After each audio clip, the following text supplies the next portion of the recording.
Hi friends, இந்த வீடியோவில் நம்ம இந்த பாக்ஸ் வந்து எப்படி யூஸ் பண்ணலாம் அப்படின்னு சொல்லிட்டு பார்க்கலாம். நம்மகிட்ட லப்பர் பேண்ட் இருந்தால் இந்த பாக்ஸில் வந்து நீங்கள் செப்பரேட்டாக போட்டு வச்சிட்டிங்க அப்படின்னாக்கா லப்பர் பேண்ட் வந்து தேடுறதுக்கு வேலை எல்லாமே இருக்கும். உங்களுக்கு ரொம்ப ஈஸியாக வந்து லப்பர் பேண்ட் வந்து கலெக்ஷன் எல்லாமே ஒரே டப்பாவில் போட்டு வைக்கிறதுனால நீங்கள் தேவைப்படும் போது இந்த லப்பர் பேண்ட்ஸ் எல்லாமே வந்து எடுத்து யூஸ் பண்ணிக்கலாம்.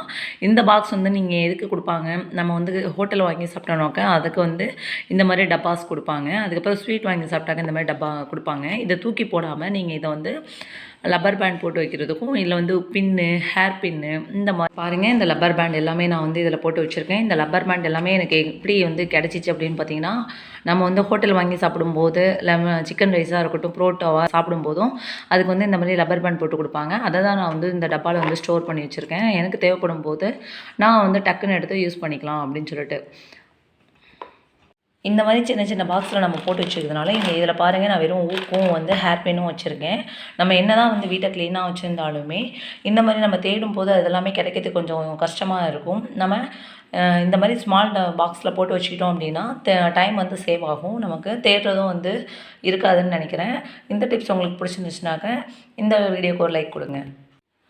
அடுத்த டிப் என்ன அப்படின்னு பார்த்தீங்கன்னா, ஃபைல் தாங்க. இந்த ஃபைலில் வந்து நீங்கள் குழந்தைங்களுடைய ஆதார் கார்டு ஜெராக்ஸு, வேறு வந்து அவங்களுடைய சர்டிஃபிகேட்டு, பிள்ளைங்களோட ஃபோட்டோ, இந்த மாதிரி ஒரு ஃபைல் எடுத்துகிட்டு ஒரு பிள்ளையோட நேம் எழுதி அவங்களுக்கான வேண்டிய திங்ஸ் எல்லாமே இந்த மாதிரி இதெல்லாம் ஸ்டோர் பண்ணி வச்சுக்கிட்டீங்க அப்படின்னாக்க உங்களுக்கு வந்து டைம் சேவ் ஆகும்.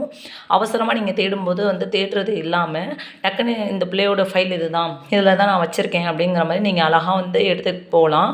எல்லாரோடதும் ஒரே ஃபைலில் வச்சிங்க அப்படின்னாக்க நீங்கள் இப்போது வந்து என்ன ஆகும்னா அது கிடைக்காது.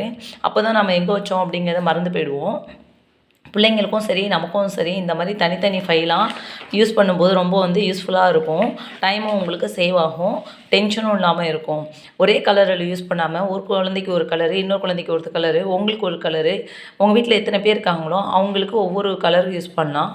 அப்படி இல்லைன்னா நீங்கள் ஒரே ஃபைல் கலர் வாங்கினீங்கன்னா கூட இந்த மாதிரி ஃபைலில் உங்களுடைய பாஸ்புக்கு, பேங்க் பாஸ்புக்கு, அதுக்கப்புறம் பார்த்திங்கன்னா உங்களுடைய டாக்குமெண்ட்டு எது இருந்தாலுமே ஃபைல் தனித்தனியாக வச்சு யூஸ் பண்ணிங்க அப்படின்னாக்க உங்களுக்கு வந்து டென்ஷன் இல்லாமல் இருக்கும். நீங்கள் தேடும்போது அது வந்து ஈஸியாக உங்களுக்கு கிடைக்கும்.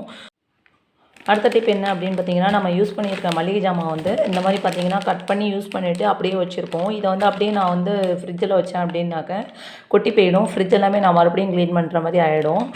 அதனால் என்ன பண்ணுறேன் அப்படின்னா, நம்ம வச்சுருக்கோம்ல லப்பர் பேண்ட் சேர்த்து, அதை வந்து இந்த மாதிரி நீங்கள் வந்து யூஸ் பண்ணீங்க அப்படின்னாக்க இதுவும் வந்து உங்களுக்கு காற்று பூராமல் அப்படியே இருக்கும். ஃப்ரிட்ஜும் வந்து உங்களுக்கு வந்து சீக்கிரம் வந்து ஃப்ரிட்ஜில் வந்து கொட்டி வீணாக போகாமல் இருக்கும். அதனால் இந்த லப்பர் பேண்டை வந்து நீங்கள் அந்த மாதிரி கூட யூஸ் பண்ணிக்கலாம். அதை டப்பாவில் போட்டு வச்சிங்க அப்படின்னா உங்களுக்கு தேவைப்படும் போது எடுத்து இதை நாம் ஃபோல்டு பண்ணி இந்த லப்பர் பேண்ட் யூஸ் பண்ணோம் அப்படின்னாக்க இது வந்து ஃப்ரிட்ஜில் உங்களுக்கு கொட்டாமல் இருக்கிறதுக்கு ரொம்ப வந்து யூஸ்ஃபுல்லாக இருக்கும். இப்போ நான் இருக்கிற எல்லாத்துக்குமே வந்து லப்பர் பேண்ட் போட்டு வச்சுருக்கேன். இதை அப்படியே எடுத்துகிட்டு போய் ஸ்டோர் பண்ணேன் அப்படின்னாக்கா ஃப்ரிட்ஜில் உள்ளது வந்து ஃப்ரிட்ஜில் வந்து இது எதுவுமே கொட்டாது. உங்களுக்கு நல்லா வந்து டைமும் உங்களுக்கு சேவ் ஆகும். இல்லைனா ஃப்ரிட்ஜை வந்து க்ளீன் பண்ணுற மாதிரி ஆகிடும். இந்த டிப்பு பிடிச்சிருந்தா இந்த வீடியோக்கு ஒரு லைக் கொடுங்க. அடுத்த டிப் என்ன அப்படின்னு பார்த்தீங்கன்னா, இப்போ வந்து தேதி பிறந்துருச்சு, எல்லா வீட்லேயும் மளிகை ஜாமான் வாங்குவோம். இந்த மளிகை ஜாமான்லாம் நான் வந்து இப்போது கார்த்திகை சீயக்காய் தான் காமிக்கிறேன். இந்த மாதிரி நம்ம ஒரு சரம் வாங்கும்போது இதை நம்ம வந்து காலையில் எழுந்திரிச்சு குளிக்கும்போது பிரித்தோம் அப்படின்னாக்க டக்குன்னு கிழிஞ்சு போயிடும். ஒன்று வந்து சீயக்காய் வெளியில் வந்துடும், இல்லை அப்படின்னாக்க அந்த டப்பாவே வந்து உங்களுக்கு வந்து சீயக்காவாக போயிடும். இந்த மாதிரி வந்து இதை யூஸ் பண்ணாமல் நம்ம வந்து இதை எப்படி யூஸ் பண்ணலாம் அப்படின்னு பார்க்கலாம். இப்போ பார்த்தீங்கன்னா இந்த சீயக்காவை வந்து பார்ப்போம். இப்போ பாருங்கள், இந்த பாருங்கள் ஷாம்பு எல்லாமே நான் என்ன பண்ணியிருக்கேன் அப்படின்னா கட் பண்ணி வச்சுருக்கேன். இதுக்கு வந்து இப்போது வந்து நான் ஒரு டப்பா யூஸ் பண்ண போகிறேன். இந்த டப்பா வந்து யூஸ் பண்ண போகிறேன். இந்த டப்பாவில் இது எல்லாமே எடுத்து போட்டோம் அப்படின்னாக்க சீயக்காவாக இருக்கட்டும், சீயக்காவை நம்ம வந்து தனி டப்பாவில் போட்டுக்கலாம். சீயக்காவாக இருக்கட்டும், ஷாம்புவாக இருக்கட்டும், இந்த மாதிரி டப்பாவில் தனித்தனியாக நீங்கள் போட்டு யூஸ் பண்ணிங்க அப்படின்னாக்கா நீங்கள் குளிக்கும்போது எடுக்கிறதுக்கு ரொம்ப உங்களுக்கு வந்து யூஸ்ஃபுல்லாக இருக்கும். இந்த டப்பா தான் வந்து நான் யூஸ் பண்ணுற டப்பா. இந்த மாதிரி செப்பரேட்டாக இருக்கிறதுனால டக்குன்னு எடுத்தோமா சிசர் வச்சு கட் பண்ணி யூஸ் பண்ணிக்கலாம். இதே மாதிரி சீயக்காவுக்கும் நம்ம வந்து ஒரு டப்பா யூஸ் பண்ணோம் அப்படின்னாக்கா கிழிஞ்சி கொட்டாமல் சீயக்காய் வந்து இடம் இல்லாமல் ஸ்ப்ரெட் ஆகாமல் ஈஸியாக இருக்கும். இந்த டிப்ஸ் பிடிச்சிருந்தா இந்த வீடியோக்கு ஒரு லைக் கொடுங்க.